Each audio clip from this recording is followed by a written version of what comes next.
जिल्ह्यामधील मस्साजोग या गावचे सरपंच संतोषजी देशमुख यांना किडनॅपिंग करून टॉर्चर करून मारून त्यांचा मर्डर जो झालेला आहे, या मर्डरच्या आरोपींना शिक्षा झाली पाहिजे, त्यांना सर्वांना अटक झाली पाहिजे। याच्या मागचा मास्टरमाइंड कोण आहे हे शोधला पाहिजे। आणि आज त्याला 9-10 दिवस झाले तरी पोलिसांकडून आणखी यांची दखल जरी घेतलेली दिसत असली तरी खऱ्या अर्थानं त्यांना न्याय मिळत नाही। फक्त 2 आरोपी 2 दिवसात अटक केली, त्याच्यानंतर एक असा 3 आरोपी अटक झालेले आहेत। आणखी गुन्हा ज्यांच्यावर नोंद झाला आहे असे 3 आरोपी अटक करणं बाकी आहे। आणि हा सर्व जो खुनाचा कट कुणी रचला आहे याची माहिती पोलिसांनी घेतली पाहिजे आणि ती जनतेसमोर दिली पाहिजे। मला पोलिसांना हे सुद्धा म्हणणं आहे की या पोलिसांनी जे निपक्षपाताने आपण ही भूमिका घेतली पाहिजे आणि पोलिसांनी काम केलं पाहिजे। कारण तिथले जी पोलीस SP आहेत, दररोज एक नवीन ड्रामा काहीतरी आमच्या जिल्ह्यात घडतोय, त्या ह्याला कुठंतरी आळा घालायचं काम केलं पाहिजे। तिथं आज एक त्यांनी ज्या PSIंना पहिल्या दिवशी त्यांनी सस्पेंड केलं, निलंबन केलं, त्या PSIला माझी आज मागणी आहे की त्यांना सहआरोपी करा, तरच खऱ्या अर्थानं लोकांना न्याय मिळेल। कारण ते PSI त्या आरोपीसोबत चहापान घेत होते, त्यांच्यासोबत फिरत होते, म्हणजे मर्डर म्हणजे किडनॅप करतेवेळीच ते त्याच्या अगोदर अर्धा तास त्या आरोपीसोबत होते। मग यांच्या आरोपीसोबत संबंध काय? आणि माझी सर्वात महत्त्वाची मागणी आहे की या सर्व लोकांचे CDR तपासा। कारण या लोकांनी मर्डर करतेवेळेस जी कुणाला फोन केलेत, त्यांना कुणाचे फोन आलेत, जी 7 तारखेला घटना घडली त्या घटनेपासून ते 9 तारखेला घटना घडेपर्यंत 7 तारखेला त्या पवनचक्कीच्या ऑफिसवर जाऊन बाचाबाची झाली, काही थोडाफार भांडणं झाले, तेव्हापासून जे 9 तारखेला मर्डर होईपर्यंत 6 वाजेपर्यंत 9 तारखेला संध्याकाळी तोपर्यंत कुणाचे फोन कुणाला आले, पोलीस स्टेशनचे सुद्धा जी काय PI तिथं होते, PSI तिथं होते, यांच्या सर्व मोबाईलचे CDR काढले पाहिजेत आणि CDR करून ज्यांनी फोन केलेत, का केलेत, कशासाठी केलेत आणि याचं कनेक्शन कुठं जुळतं आहे हे सगळं काढलं पाहिजे। आणि जे खरा आरोपी आहे म्हणजे ज्यांनी मर्डर केले ते तर खरे आरोपी आहेतच, पण किडनॅपिंग केले तेही खरे आरोपी आहेत, पण त्याच्यापेक्षा याला कुणी करायला लावलंय का असा संशय जी जनतेच्या मनात आहे, हा संशय जनतेच्या मनातला काढला पाहिजे। याच्यासाठी आम्ही आंदोलन संसदेतही केलं, संसदेत मी काल मागणी केली, आज संसदेच्या दारातसुद्धा केलं की कारण SPनी बीडच्या मला सांगितलं होतं की आम्ही 2-3 दिवसामध्ये अटक करतो, अटक केली नाही। आमची अशी मागणी आहे की ह्या सर्व प्रकरणाच्या शेवटच्या टोकापर्यंत जाऊन ही मागणी पूर्ण लोकांची जी मागणी आहे ती मान्य करायसाठी काम पोलीस यंत्रणेने केलं पाहिजे। आपण अमित शहांची भेट घेतली होती, अमित शहांना मागणी केली होती, त्याला आता 5 दिवस उठून गेले, पण अजूनही काही कारवाई होत नाही, काय वाटतं? नाही, आदरणीय अमितभाईंनी मला तसा शब्द दिलेला आहे, आम्ही चौकशी करू म्हणून, ते करतील। पण मीनवाईल महाराष्ट्र शासनाने काय केलेलं आहे तर महाराष्ट्र शासनाने CIDकडे तपास दिला आहे। तर माझी म्हणणं असं की CIDकडे दिल्यामुळे सुद्धा एखाद्या वेळेस ते महाराष्ट्र सरकारने सांगितलं असेल की आम्ही CIDकडे दिलेले, तुम्ही इथनं काही करू नका, असं असू शकतं, माहीत नाही। परत काल मुख्यमंत्र्यांचं एक स्टेटमेंट मी बघितलं, मुख्यमंत्री महोदय असं म्हणलं आहे की मी SIT नेमतो कालच्या सभागृहामध्ये। मग त्यांनी SIT नेमतो, तर SIT नेमायला अधिकारी कोण नेमतो हा पण प्रश्न येईल, कारण त्याला सुद्धा कर्तव्य असा अधिकारी जे आमच्याकडं मागच्या काळामध्ये बीड जिल्ह्यालाच असणारे अधिकारी जे माझ्या पाहण्यात होते, पंकज कुमावत नावाचे SP ज्यावेळेस प्रोफेशनल पिरियड केजलाच आले होते, त्यांना केजचा पूर्ण अभ्यास आहे आणि ते बीड जिल्ह्याला परत SP म्हणून घ्यायचे तर त्यांची बदली आता दुसरीकडे कुठंतरी असतील, तसा जर अधिकारी एकदा नेमला एखादा तर खूप चांगला विषय होईल। नाहीतर हर्षद पोद्दार म्हणून एक आमच्याकडे ॲडिशनल SP होते, मी सॅम्पल म्हणून नाव सांगतो, कुणाला नेमायचा हा शासनाचा अधिकार आहे, तिथल्या ग्रह पण कुणाला एक अधिकारी नेमून त्याच्या अंतर्गत SIT नेमली तर खऱ्या अर्थाने न्याय मिळेल। जर खरंच न्याय द्यायचा असेल तर शेवटचं जे कोणी हे घडवलंय याच्यापर्यंत गेलं पाहिजे तरच न्याय मिळेल। संदीप क्षीरसागर यांनी वाल्मिक कराड या नावाचं व्यक्तीचं नाव घेतलंय आणि हे असे मास्टरमाइंड आहे असं म्हटलं, काय नक्की यामागे कोण आहे वाल्मिक कराड? नाही, मला आदरणीय संदीप भैयांनी जे नाव घेतलेलं आहे त्यांनी त्यांच्याकडे ती जी माहिती आली असेल त्याच्याप्रमाणे त्यांनी ते बोलले असतील, पण मला आज जे काय बोलायचं आहे तो हा विषय की मला याच्या खोलात गेलं पाहिजे। कुणाचं नाव घेऊन कुणाला बदनाम करणे हा आमचा उद्देशच नाही, ना संदीप भाईचा आहे ना माझा नाही। आमचा उद्देश काय, मारेकरी असणारा किंवा ज्यांनी ही घटना घडवतात याला न्याय जी हे घटना घडते याला शासन झालं पाहिजे आणि आरोपीला सजा झाली पाहिजे आणि ज्यांनी केले ज्याच्यावर ही घटना घडली त्याला न्याय मिळाला पाहिजे।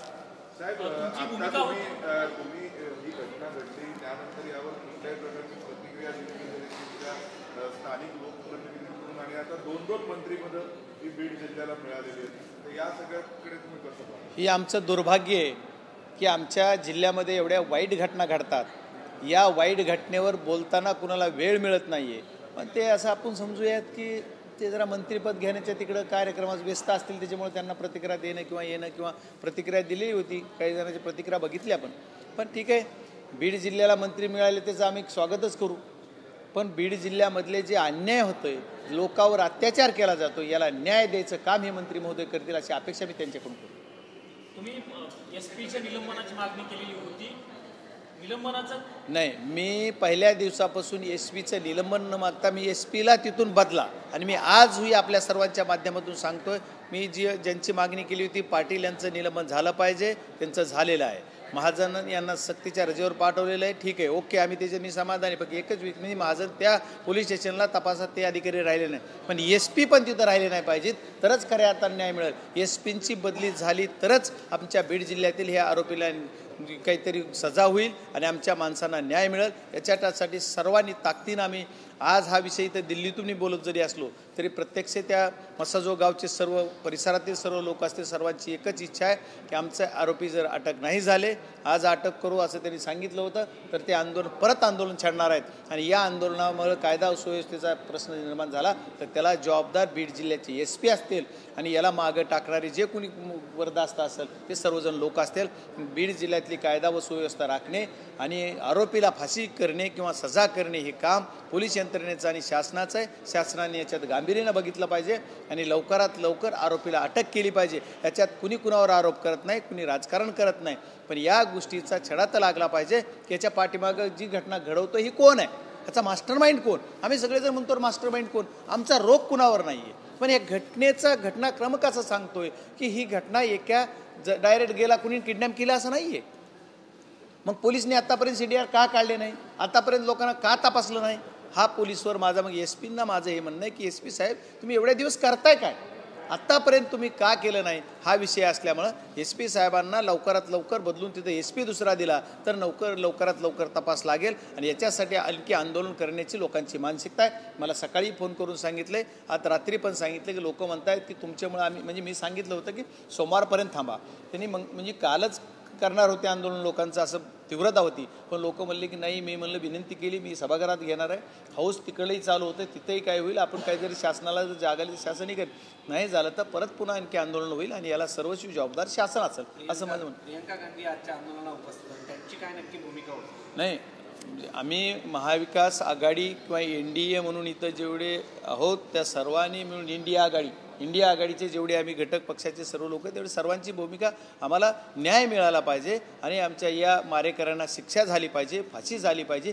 याच्यासाठी आमच्या आंदोलनात त्यांचा पण पाठिंबा आहे. म्हणून आदरणीय प्रियंका गांधी होत्या किंवा काँग्रेसचे सर्व खासदार होते, त्याच्यानंतर आमच्या नेत्या सुप्रियाताई पण होत्या, परत महाराष्ट्रातले म्हणजे मराठवाडा महाराष्ट्रातले सर्व खासदार तर 99% असं होते, बाकी देशातले पण सर्व खासदार होते आणि सर्वांचा पाठिंबा. ह्या वाईट घटना एवढं असं क्रूरतेनं मारलेलं आहे, एवढं म्हणजे टॉर्चर करू मारले आहे, अशी एवढी वाईट प्रकारची हत्या कुणी बघितली नसेल अशी झालेली आहे. त्याच्यामुळं यांना न्याय मिळावा आणि मारेकऱ्याला सजा व्हावी ही मागणी देण्यासाठी, आमच्या आंदोलनाला पाठिंबा देण्यासाठी आदरणीय प्रियंका गांधी. आतापर्यंतची जी भूमिका आहे राज्य सरकारची, ती पाहता तुम्हाला असं वाटतंय की याचा तपास हा राज्य सरकारच्या हातात आता केंद्रीय यंत्रणांकडे दिला गेला पाहिजे? नाही, माझी एकच विनंती आहे की राज्य सरकार याच्यात कार्यक्षम नाही आहे, कारण राज्य सरकारच्या काही जणांचं तिथं हित संबंध गुंतलेले दिसतात, त्याच्यामुळं ही केंद्रीय गुप्तचर यंत्रणेकडेच हा तपास दिला पाहिजे, तरच ह्याला योग्य न्याय मिळेल.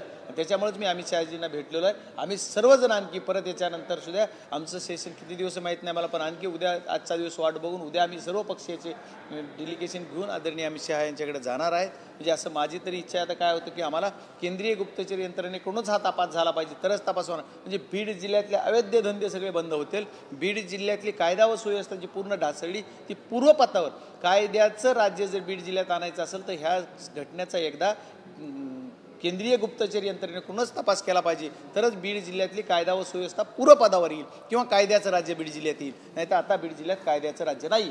छत्रपती संभाजी महाराज यांनी एका व्यक्तीचा, एका आमदाराचा उल्लेख केला होता, त्या व्यक्तीला मंत्रिपद देऊ नये असं म्हटलं होतं या सगळ्या तपासाच्या अंतर्गत. काय वाटतं, त्यांचा काही समावेश आहे?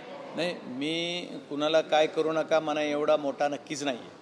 मी एक सर्वसाधारण कार्यकर्ता आहे. माझी एकच मागणी आहे की माझ्या कॉन्स्टिट्यूटमध्ये माझ्या मतदारसंघातला जो एक गरीब तरुण आणि एवढा सज्जन असा सरपंच ज्याला की किडनॅपिंग करून टॉर्चर करू मारलं, याच्या आत्म्याला शांती मिळण्यासाठी त्या आरोपीला लवकरात लवकर पकडा आणि त्याच्या मागे ही घडवायला जर कुणी असेल तर त्याला सुद्धा सजा द्या. एवढीच माझी मागणी. कुणाला काय करावं, कुणी काय बोलले ते आदरणीय सगळे, त्यांच्यावर मी कुणावर काय बोलू इच्छित नाही. साहेब, तुम्हाला प्रोटेक्शनची गरज वाटते कारण तुम्ही जी भूमिका घेताय, ज्या पद्धतीने समोरच्या व्यक्तीने अमानुषपणे मारलेला आहे, तुम्हाला याची भीती वाटत नाही का? सरकारच्या वतीने तुम्हाला काय प्रोटेक्शन दिलं आहे का? नाही, माझ्या जीवाची भीती मला कधीच वाटली नाही. पण जर शासनाला मी जे आमच्या सर्व काही लोकांनी सांगितलं की माझ्यावर काही होऊ शकते का, तर होऊ शकते, कारण या प्रवृत्तीचे लोक आमच्या जिल्ह्यात आहेत. त्याच्यामुळं मला संरक्षण देणं ही नक्कीच गरज आहे. पण आमच्या SP वाटलं नाही का, कुणाला वाटत नाही काय, आम्ही बऱ्याच पहिल्या दिवसापासून आमची बीड जिल्ह्याची राजकीय परिस्थिती बघितली तर 100% मला संरक्षणाची गरज आहे असं माझं पण मत आहे. पण मी माझ्या जीवाला भेट नाही आहे. त्याच्यामुळं माझ्या जर माझं बलिदानच तिथं असेल तर मी त्यालाही घाबरत नाही, मला त्याची काही चिंता नाही. पण विषय आहे की बीड जिल्ह्यातल्या पोलीस यंत्रणा किंवा संरक्षण यंत्रणाला जर वाटत असतं की खासदाराचं आपण संरक्षण करायला पाहिजे, खासदार राहावा, तर त्यांनी द्यायला पाहिजे. आणि त्याची मागणी पण काही जणांनी केली. आदरणीय पवारसाहेबांकडे केली, आदरणीय सेक्रेटरीकडे केली, आदरणीय सुप्रियाताईंनी सुद्धा सेक्रेटरी महाराष्ट्रांना पण पत्र दिलेलं आहे. पण आजपर्यंत आज तागायत तर मला कुठलं संरक्षण दिलेलं नाही आहे. मला गार्ड दिलेला आहे. गार्ड माझ्यासोबत तिकडे अक्षर जिल्ह्यात असतात, इकडे दिल्लीत काही नाही आहे किंवा घेत बी नाही मी. पण ते त्या पद्धतीनं मला वाटतं की कमीत कमी महाराष्ट्राच्या हद्दीपर्यंत ते दिलं पाहिजे.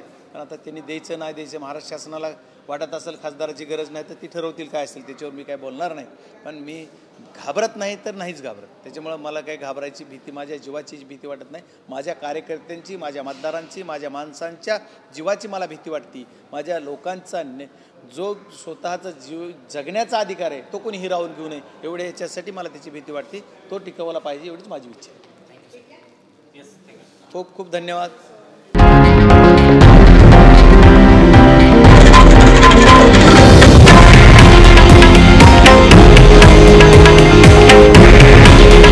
हे आहे देशातील नंबर 1 न्यूज नेटवर्क आणि आपण पाहत आहात TV9 मराठी.